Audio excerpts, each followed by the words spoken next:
So the next topic is भरुड़।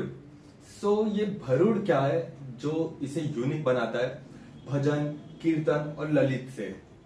भरुड़ वो होता है जो कि संत एकनाथ ने शुरू किया था महाराष्ट्र में, और इन्होंने इस चीज को ये यूनिकनेस लाया कि इन्होंने जो इनके जो कविता होते थे जिनसे भजन बनते थे, तो उन कविताओं में मेटाफोरिकल तरीके से उसको और ज्यादा एंटरटेनिंग बनाया और उन्होंने ह्यूमर ऐड किया सो दैट जनरेशन को और अच्छे से समझ आए। और उन्होंने सबसे इंपॉर्टेंट चीज ये किया कि उसके रिदम इतने इजी बनाए कि हर एक बच्चे बच्चे के मुंह पे इजीली आ जाए। So easy words and rhythms के साथ ह्यूमर को ऐड करके उन्होंने ये स्टार्ट किया। सो ये इस तरीके से इतना यूनिक बनता है। सो भरुड़ जो था वो महाराष्ट्र से ही था। सो अगर आपको क्वेश्चन आता है भरुड़ के related, so you know Bharud was originated in Maharashtra by Sant Eknath and it was unique because it has metaphorical lines and it has more humor and it is more easier, more catchy. You can write it is more relevant to all the generation at that time. So यहाँ पे लिखा हुआ है, so इसे आप highlight कर सकते हैं। फिर उसके बाद क्या आया? उसके बाद जो आया वो था तमाशा।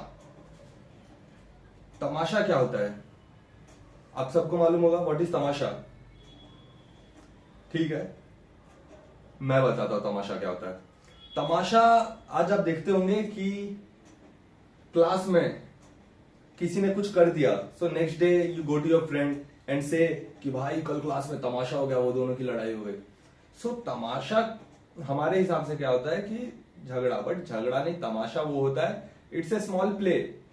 ठीक है, एक छोटा सा स्किट जो बहुत एंटरटेनिंग था, जो बहुत एंटरटेनिंग साइट था हमारे आंखों के लिए, उसे तमाशा बोलते हैं। बट ये तमाशा जो है, तमाशा इसे पर्शियन वर्ड, पर्शिया से ये वर्ड आया है तमाशा। और ये तमाशा का पर्शियन वर्ड का मीनिंग जो होता है पर्शिया में, तमाशा का मतलब होता है अ प्लीजेंट साइट, यानी कि आंखों को काफी मतलब एकदम आंखों को मतलब एकदम पीस देने वाला साइट, कोई भी ऐसा नजारा जिसको देख के आपके आंखों को एकदम आनंद फील हो।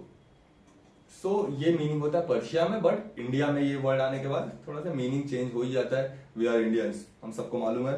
सो ये जो तमाशा है, तो हम लोग इंडिया में तमाशा का मीनिंग होता है कि कोई एक छोटा सा एक्ट। ठीक है, सो ये जो तमाशा था ये 18वीं सेंचुरी में स्टार्ट हुआ था और ये भी एक मतलब थिएटर्स में ही होने वाली चीज थी, बट ये मोस्टली थिएटर्स पे नहीं होती थी, ये रोड शोज में मोस्टली हुआ करता था। और रोड पे like actors they used to form a group और वो लोग एक अच्छा मैसेज के साथ एक तमाशा वो लोग प्ले करते थे। सो वो तमाशा होता था। बट इस तमाशा में भी दो टाइप होता था, एक था संगीत बारी, दूसरा था ढोलक कीचा फाद। सो ये क्या होता है? सो संगीत बारी जो है वो संगीत बारी यानी कि म्यूजिक वाला तमाशा, यानी कि म्यूजिक वाला तमाशा यानी कि कोई अच्छा भजन करते थे रोड पे, लाइक एक छोटा सा स्किट करके उसके बाद एक भजन स्टार्ट कर देते थे, सिचुएशन क्रिएट करते थे। फिर वो सिचुएशन क्रिएट करने के बाद एकदम मतलब एक सिचुएशन पहले दिखाते थे कि ऐसा स्थिति था, ऐसा स्थिति था, फिर उसके बाद they used to play that particular bhajan जिसमें फिर वो मैसेज कन्वे होता था उस स्टोरी के हिसाब से। सो वो होता था संगीत बारी। ठीक है, फिर एक और होता था दैट वाज ढोलक कीचा फाद। ढोलक कीचा फाद वो होता था कि ढोलक बजाने वाले फाद, फाद का मतलब आपको पहले ही बताया था, ग्रुप ऑफ पीपल। ठीक है, एक छोटा सा टीम होता था, वो ढोलक कीचा फाद होता था। ठीक है, तो ये आपको याद रखना है। सो द वाग become very lively and entertaining because of its spontaneous humour. The show begins by singing the praise of Lord Ganesha, known as Gana. It followed with the presentation of Gavalan. The second part of Tamasha present the Vag. The popular play like Vichha Majhi Puri Kara और Gadhavache Lagna are example of modern form of तमाशा।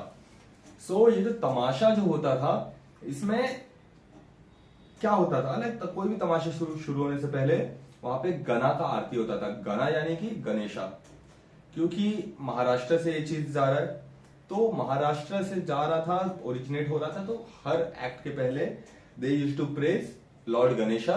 फिर उनकी जो होती थी, उनके लिए जो भी प्रेज उनके गाए जाते थे, they used to sing the praise of lord Ganesha. और साथ में उसके बाद प्रेजेंटेशन चालू होता था, फिर उसके बाद एक्ट चालू होता था। तो एक एक्ट और था, भिक्षा माझी पूरी करा। भिक्षा लिखा है लेकिन मीनिंग इज इच्छा माझी पूरी करा, दैट इज गणेश भगवान के लिए एक डिवोटी ने मूवी बनाई थी, उसकी विश पूरी करो। सो ये बहुत पॉपुलर तमाशा हुआ था, मतलब हर जगह ये ग्रुप जाके परफॉर्म किया करता था। और एक और था गाढवाचे लग्न, यानी कि गधे का शादी। सो उस समय ह्यूमर लाना ही था, सो ह्यूमरिक वे में ये सब चीज दिखाए जाते थे। सो गधे की शादी यानी कि एक इंसान था